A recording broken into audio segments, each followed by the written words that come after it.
Bonjour à tous, je suis ravi de vous retrouver donc à l'Institut Monde Arabe pour un nouveau numéro de 200 millions de critiques. Ma chère Estelle, comment vous embrassez? Il faut toujours qu'il y ait un suspense. Sur la joue. Parce que j'aime bien, qu'est-ce qu'il va me dire cette dame? Voilà. Ça va? Oh, c'est très chaste. Bonjour, Michel Guillaume. Cerruti, qui est le seul à avoir assorti sa chemise à ce petit détail. Merci de regarder en détail. Vous m'embrassez pas? Non, non. Oh, quelle Non, déception. Bon, lui, je l'embrasserai bien, mais je prends des risques considérables pour la suite. Donc, je vais laisser le Belge tout seul. Mathieu, bah, c'est une vieille histoire de décongeler. Donc, on s'embrasse. Ah, il y a du Quant favoritisme, à quand Olivier même, hein. Borodarbon, je ne sais même pas pourquoi je le tolère ici, puisqu'il travaille, il dirige une radio concurrente. Voici notre divin chauve officiel, car il y a plusieurs chauves dans cette émission, dont moi, mais lui, c'est l'officiel. Voici le sommaire. Depuis le 14 janvier dernier, Paris est enfin doté d'un ensemble dédié à la musique digne d'une grande capitale. La Philharmonie de Paris comprend plusieurs salles, dont une salle symphonique de 2400 places. Des mesures, ou vides enfin comblés, nous en débattrons.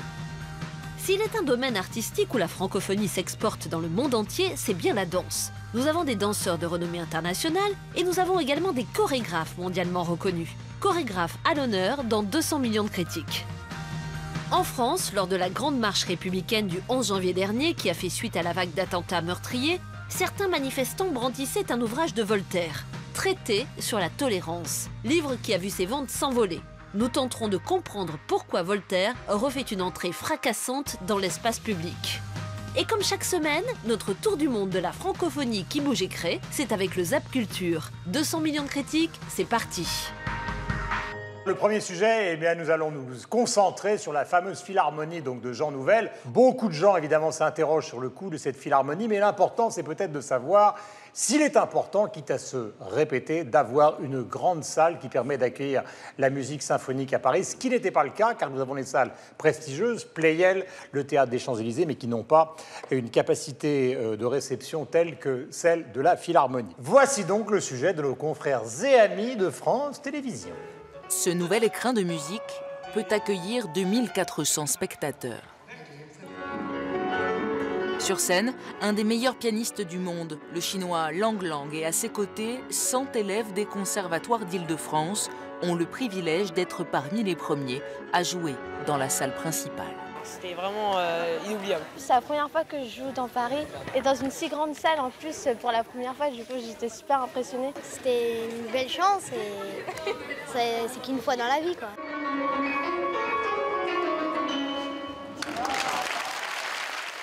C'est une des meilleures salles du monde. C'est immense et pourtant, on n'a pas l'impression d'être dans une grande arène. On est dans un espace qui permet d'atteindre tout le monde. Je peux jouer même pour le dernier rang. Venu en masse, le public a donc pu faire connaissance avec ce nouveau géant de métal et de béton. À l'intérieur, pour ce week-end portes ouvertes, un florilège des centaines d'ateliers qui viennent enrichir la programmation.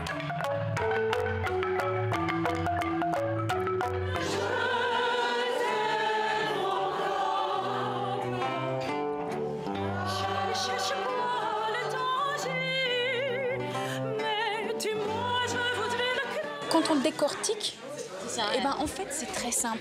Et c'est ça l'intérêt de ces ateliers, c'est que c'est la première fois qu'on arrive à comprendre. Voilà. C'est quand même un très grand projet qui est peut-être un peu élitiste. C'était ça mon approche. Mais là, c'est très bien fait, très ouvert et très invitant à tout le monde. Avec 2 ans de retard et un budget de 386 millions d'euros, la Philharmonie de Paris était plus qu'attendue. Un équipement d'excellence pour attirer de nouveaux publics et convaincre tous les spectateurs Estelle Martin, une bonne Française. Madame Martin, Madame Martin. Qu'est-ce que vous en pensez de cette philharmonie? J'en pense que j'ai été assez, comme vous, conquise par le lieu, puisque je suis allée aux Journées Portes Ouvertes et je n'étais pas la seule. Il y avait plus d'1 heure d'attente. On a senti vraiment que les Parisiens, les Français avaient envie de découvrir cette salle.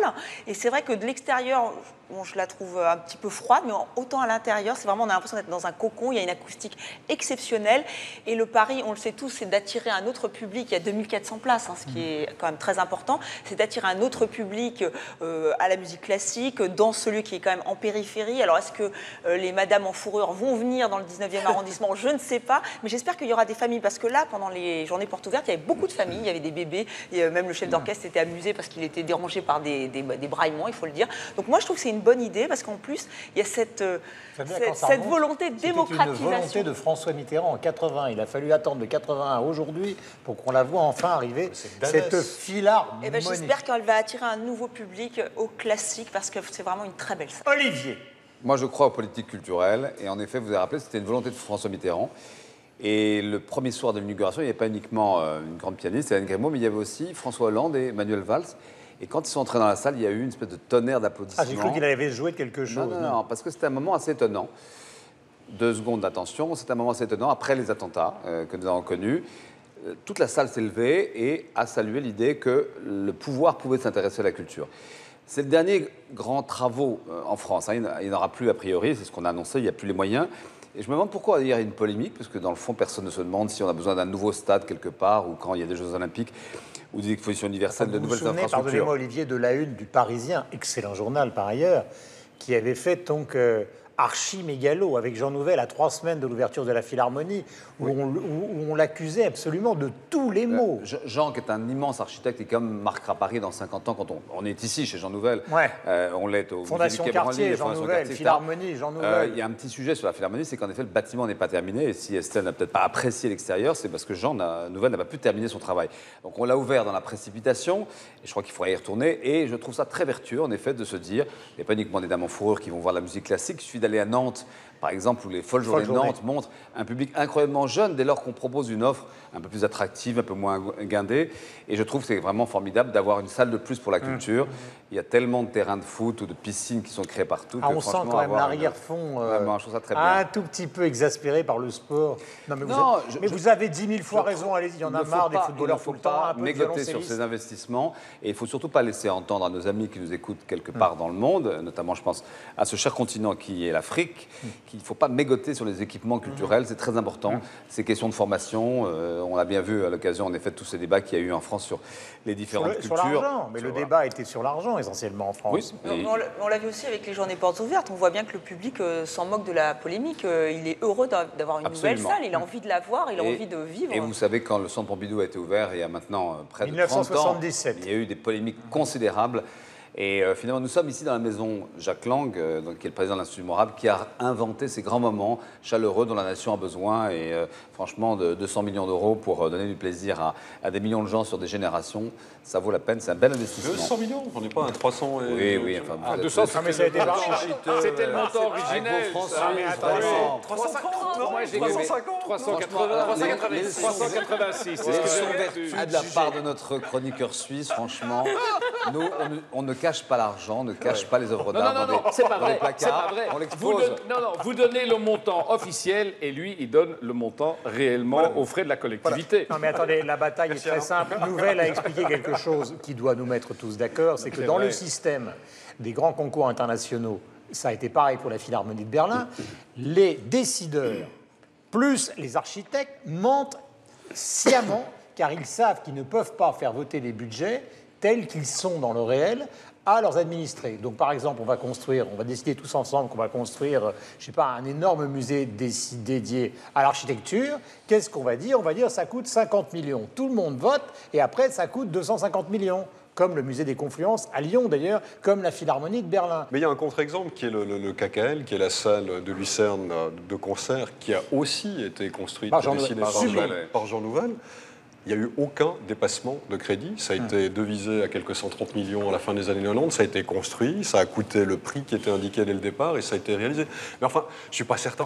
On en rigole, mais c'est le vrai débat. Peut-être que les Suisses sont plus mûrs, ils sont plus prêts à accepter. Le débat n'est pas comme sur le dépassement budgétaire. Alain, l'homme de l'opéra. Non, mais les dépassements budgétaires, c'est évidemment pas le cœur du sujet, mais on sait bien que ça donne du grain à moudre aux opposants de tel projet. Voilà. Mais bon, c'est évidemment une très bonne chose que, en effet, on construise encore aujourd'hui des salles. J'espère pas seulement à Paris, ailleurs en France, ailleurs en Europe, ailleurs en francophonie, parce que même à l'heure des bibliothèques et des discothèques numériques où l'on peut tout avoir, tout écouter, partout, où je veux, quand je veux, etc.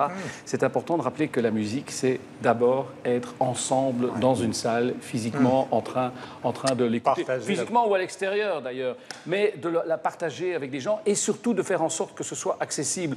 On dit toujours que les nouvelles salles sont accessibles à tous. Et dans ce cas-là, on pense souvent, par exemple, aux personnes handicapées, c'est très bien, mais il faut aussi qu'elles soient accessibles, qu'il n'y ait pas de handicap socio-culturel et de faire en sorte que, par une programmation audacieuse, par des formes de promotion nouvelles, on puisse aussi faire en sorte que n'importe qui puisse oser aller dans une salle et s'y sentir bien. Je crois que ça, c'est l'essentiel. Mathieu. Quand on parle d'investissement culturel, ça arrive... En fait, c'est toujours un corollaire. On dit qu'il y a toujours trop d'argent qui est mis là-dedans. Ce serait intéressant que la prochaine fois que des gens veulent s'en prendre à des investissements dans le monde de la culture, qu'on rappelle que le montant total de l'évasion fiscale dans le monde équivaut à peu près à 26 000 milliards d'euros.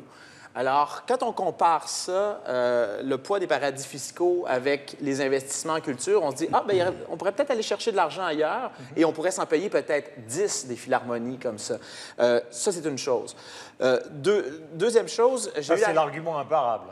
Pardon? Non, mais je veux dire, il y en a de l'argent dans le monde. Il faudrait que les gouvernements puissent aller le chercher, cet argent-là, mais ça, c'est un autre débat. En 2009, j'ai eu la chance de travailler pour l'Orchestre symphonique de Montréal lors de sa tournée européenne. Et donc, j'ai vraiment fait le tour de l'Europe, des salles de concert, ce qui est un voyage que je recommande à tout le monde. Et c'était quand même fascinant de voir la dichotomie qui existait entre des petites villes, Baden-Baden, pour ne nommer que celle-là, qui a une salle absolument extraordinaire. C'est gigantesque. D'ailleurs, c'est la plus grosse salle de concert d'Europe, si je ne m'abuse. Et... l'orchestre est passé par Paris et mettons que ça souffrait pas vraiment la comparaison. Vous étiez où, à Pleyel ou vous étiez à Pleyel? À Pleyel. Et on se rend compte qu'il y a des petites villes en Europe, Saragosse, par exemple, Baden-Baden, qui ont des salles extraordinaires et une capitale comme Paris se devait, à mon avis, d'avoir, et pas seulement au mien, mais se devait d'avoir une salle de la qualité de la Philharmonie, surtout qu'il y a des orchestres, il y a une vie culturelle qui est extraordinaire et on devait avoir... Paris se devait d'avoir... Vous avez ça à Montréal? Pardon? Vous avez ça à Montréal? On a une nouvelle salle, en fait, qui date de 2011, qui a coûté la moitié de celle de Paris, donc environ, j'ai fait le calcul, c'est environ 186 millions... Presque le prix prévu ici. ...d'euros, plus petite aussi. Évidemment, architecturalement, ça en jette moins que celle de Paris. À l'intérieur, c'est très beau, ça sonne très bien, cela dit, mais ça a donné un souffle nouveau à l'Orchestre symphonique de Montréal. Et je pense que l'architecture aussi joue là-dedans. On a le goût d'aller vers ces salles-là, pas seulement pour la musique, mais aussi pour se sentir bien dans un lieu, comme vous le dites, Alain, avec des gens. Un mot d'Estelle et après Olivier, parce que vous avez aussi, vous, c'est ce que j'allais dire. la rénovation à l'intérieur de son bâtiment, parce que mais voilà, tout à fait. Mais c'est pour ça qu'il y a eu des critiques, parce qu'on a dit qu'il y avait cette salle, cette merveilleuse salle qui vient juste d'être inaugurée à la maison de Radio France. Donc c'est vrai que pourquoi avoir autant de salles? Est-ce qu'il y aura autant de public pour autant de salles? Il y a dans une rue, meilleur est le pain. Voilà, c'est une bonne réponse. Et secondo, vous allez voir très très vite que toutes ces questions vont paraître très datées, que les salles vont être pleines. En l'occurrence, s'agissant de la Philharmonie, le sujet est quand même le suivant, c'est que si on veut être un grand pays musical, ce que nous ne sommes pas, à la différence des Allemands, avec une éducation musicale, avec des grands orchestres qui sont dans les premiers du monde, ce qui n'est pas le cas en France, malgré le grand amour que j'ai pour les orchestres français, il faut que les grands orchestres du monde viennent. Et pour l'instant, Berlin, New York, les grands orchestres du monde entier viennent timidement. Donc là, on va pouvoir les accueillir. Et puis, je crois, dans un lieu qui est, il faut le rappeler pour nos téléspectateurs, lié à la Cité de la Musique, à tout un ensemble, un parc industriel de la Villette, un endroit vraiment d'une autre approche de la musique, beaucoup moins guindé, en effet, que la salle Pleyel, avec son vestiaire et ses visions dont parlait Estelle il y a quelques instants. Il y a les salles de répétition, il y a beaucoup de choses à l'intérieur de ce bâtiment. Et puis, il y a aussi quelque chose qu'on pourrait qualifier, non pas de revival, parce que nous sommes sur une chaîne francophone, mais actuellement, on sent bien quand même que la musique classique est en train de prendre en dehors de la salle, avec justement des personnages comme Lang Lang, Hélène Grimaud, qu'on a évoqué tout à l'heure, une dimension populaire qui n'est plus du tout celle justement de la bourgeoisie des quartiers de l'Ouest qui prenait son bison pour aller écouter une symphonie de Beethoven, etc. Quelque chose est en train de tourner. Tout ça n'est pas simplement une histoire de bâtiment. Et quand vous allez chez nos amis britanniques, vous voyez que la musique qui n'ont pas de grande salle de concert. Mais les proms sont un grand moment populaire pendant l'été. Les grands concerts sur des pelouses sont des grands moments où les gens pique-nique et c'est pas forcément des gens qui sont issus des classes sociales les plus favorisées. Donc il y a, je crois, à réinventer un rapport à la musique sans ses codes classiques, modernes, variétés, hip-hop, etc. C'est de la musique, c'est de la belle musique. Pour commencer, un tweet de Pierre Thibault. Un Parisien qui, à l'occasion des concerts donnés pour l'ouverture de la Philharmonie de Paris, a partagé son enthousiasme à l'écoute du récital de la pianiste Hélène Grimaud autour du thème de l'eau. Puis un tweet de Charles qui n'apprécie manifestement pas l'esthétique de la Philharmonie, dont le responsable est donc Jean Nouvel, que Charles ne semble pas apprécier outre mesure. Pour lui, le bâtiment a l'air au moins aussi laid que tout ce qu'a fait l'architecte jusqu'à présent. Voilà encore un garçon qui a un goût esthétique qui n'appartient qu'à lui. Voilà. Vous laissez vos tweets et évidemment vos commentaires sur le compte Twitter de TV5 ainsi que sur notre site internet. Deuxième sujet, c'est à une chorégraphe rwandaise, Dorothée Munyaneza, que nous allons nous intéresser avant de parler de l'influence des chorégraphes francophones sur l'ensemble du monde de la danse contemporaine. Regardons.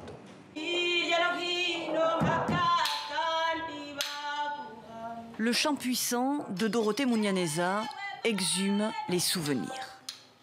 Viennent les sons, bruits de machettes, mêlés d'archives radio. Dorothée avait 12 ans lorsque tout bascula au Rwanda. Samedi détente, qu'elle a créé, raconte l'enfance. Samedi détente fait référence à une époque de 94 et même avant, des années 90, à cette émission radiophonique qu'on écoutait à l'époque avec mes amis, la famille, les voisins. Pour moi, c'est des moments très joyeux. C'était des moments d'une insouciance avec mes amis, mes cousins, mes cousines, mes frères et sœurs. La plupart de ces gens-là, de ces amis-là, sont morts pendant le génocide. Rebecca, David, Vincent, Gracia et les autres. C'est pour eux qu'elle parle, chante, danse et se libère d'un passé enfoui, trop lourd à porter. J'ai envie de parler d'autres corps qui ne sont plus. Le corps, pour moi, ne pouvait ne pas être là. Parle! Ils brandissaient leurs machettes et criaient mon père. Ce n'est pas que mon corps qui bouge sur scène, il y a Nadia Begré, la danseuse chorégraphe ivoirienne à qui j'ai fait appel, qui a un mouvement singulier. Je pense qu'elle a réussi à toucher ce à quoi je voulais tendre, c'est-à-dire le corps vivant. Redonner vie aux disparus, mais aussi revivre comme avant, quand rien n'était arrivé, quand on riait, quand on jouait.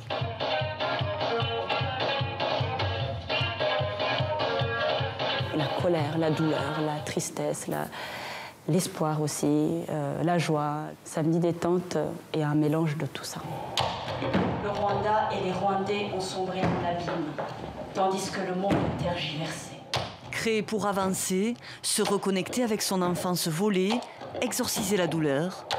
Les ombres, les ténèbres, Dorothée Munyaneza les affronte et les partage intensément avec son public. Qui a un point de vue précis, argumenté, Olivier, probablement, sur justement la raison pour laquelle nos chorégraphes francophones, je ne dis pas français, connaissent justement une dimension mondiale, comme, j'allais dire, il y a une vingtaine d'années, Pina Bausch, où les Américains, Martha Graham et les autres ont réussi une percée mondiale. Qu'est-ce qui explique? Un petit point d'histoire. Béjart va, dans les années 70, au Sénégal. Il rencontre une chorégraphe formidable qui s'appelle Germaine Acogny, qui est toujours active, et ils créent ensemble un ensemble de groupes qui s'appelle Mudra Africa. Et Béjart était vraiment à l'origine de cette incroyable profusion de la danse contemporaine africaine. À l'époque, en Afrique, danser pour un homme, c'était vraiment ce qu'il y avait tout à fait interdit et on ne pouvait pas imaginer qu'il y avait une danse contemporaine. On était resté sur des visions assez archaïques, en effet, de la danse. Et en quelques années, grâce à Béjar et à cette femme formidable que je vous conseille d'aller voir dans un lieu qu'elle a créé au sud de Dakar, où elle a une école de danse, l'école des Sables, la danse contemporaine africaine commence à apparaître, à naître, s'installe dans les quartiers, fait un travail en effet aussi de rééducation d'un certain nombre de gamins un peu perdus et fait découvrir la richesse de cette création contemporaine africaine. Aujourd'hui, pour vous donner quelques exemples, ce que produit en chiffre d'affaires l'ensemble des compagnies qui sont sur le territoire africain, beaucoup en Afrique du Sud, il y a une tradition très importante évidemment de la danse que les Anglais ont soutenue. Nous avons beaucoup soutenu en France toute cette création en Afrique. Aujourd'hui, l'ensemble des revenus des tours, que je pense notamment à une compagnie qui s'appelle Sania Salou, qui est à Burkina Faso, est plus importante que bien des budgets du ministère de la Culture de leur pays. Donc c'est non seulement une chose de qualité qu'on voit partout sur les scènes internationales, mais en plus une manière de faire revivre en effet une économie culturelle africaine qui était relativement faible jusqu'alors. Alors, Découflé, Millepieds, Mathilde Monnier et les autres, est-ce qu'il y a une raison que vous découvrez, que vous avez perçue, qui permet d'expliquer que tout d'un coup, ils prennent la suite justement de Pina Bausch et des grands chorégraphes américains? Merce Cunningham, Estelle. Aujourd'hui, moi, je pense qu'on a des chorégraphes français qui ont repris un peu ce que faisait Pina Bausch avec, par exemple, le corps. Je ne sais pas si vous connaissez Olivier Dubois ou Thomas Lebrun. Ce sont des gens qui sont venus à la danse tardivement. Ils avaient 17 ans. Ils n'ont pas du tout les corps sveltes ou aiguisés des danseurs. C'est des gens plutôt ronds, mais qui ont une grande grâce et qui reprennent les codes de la danse et qui les transforment. Et je pense que ça aussi, ça peut expliquer pourquoi la danse francophone, la danse française a un impact. Les années 80, c'est la naissance de la danse contemporaine française qui a influencé le reste du monde, y compris qui a fait venir beaucoup d'Américains en France. Vous avez dans les années 80, vous avez Dominique Baguet, vous avez Prel Jocage, vous avez tous ces gens-là qui sont très connus. Donc la théâtre danse... de la ville, rôle essentiel du théâtre de la ville. La danse contemporaine française a inondé, pardon pour nos camarades, mais le monde pendant 30 ans. Ce qui nous intéresse, je pense, avec Estelle aujourd'hui, c'est qu'un continent comme l'Afrique, en l'occurrence, produit aujourd'hui la danse contemporaine. Il y a toujours eu au Québec et en Belgique, ils vont vous répondre, cher Olivier, des formidables chorégraphes. Voilà. Mathieu. Ce qui est intéressant actuellement, c'est que au Québec, bien évidemment, vous avez parlé de... Il y a eu des précurseurs. Il y a des gens, par exemple, qui ont tourné beaucoup ici. Je pense à Marie Chouinard, Louise Le Cavalier, Édouard Locke avec Carbone 14, qui ont été vraiment des gens qui ont vraiment fait bouger beaucoup la scène, pas seulement à Montréal, mais à l'extérieur des frontières. Et là, ce qui est intéressant ces jours-ci, c'est qu'il y a vraiment une nouvelle génération qui monte et une génération qui va sortir la danse contemporaine d'une gang à laquelle on l'associe un peu trop souvent. Je pense, par exemple, Dave Saint-Pierre est avec un nouveau spectacle qui s'appelle Fake à Lyon, avec quelqu'un qui va jouer le rôle de Céline Dion. Alors, imaginez de la danse contemporaine avec quelqu'un... Je vais la réanimer. À chaque fois que Mathieu dit Céline Dion... Non, mais c'est parce qu'on parle de Céline Dion à toutes les émissions, donc... mais moi, parce que j'ai une ristourne de ses droits, chaque fois que je prononce son nom. Alors, je paie mon voyage... C'est du placement de produit. Je paie mon voyage ici, donc... Excusez-moi. Je vais donner 2 Valium avant que l'émission commence. Donc ça va. Mais donc, il y a un monde, la nouvelle danse contemporaine qui monte beaucoup à Montréal. Il y a Frédéric Gravel. J'ai vu un spectacle extraordinaire le printemps dernier qui s'appelle Ainsi parlait. Et donc, ce sont des jeunes danseurs qui intègrent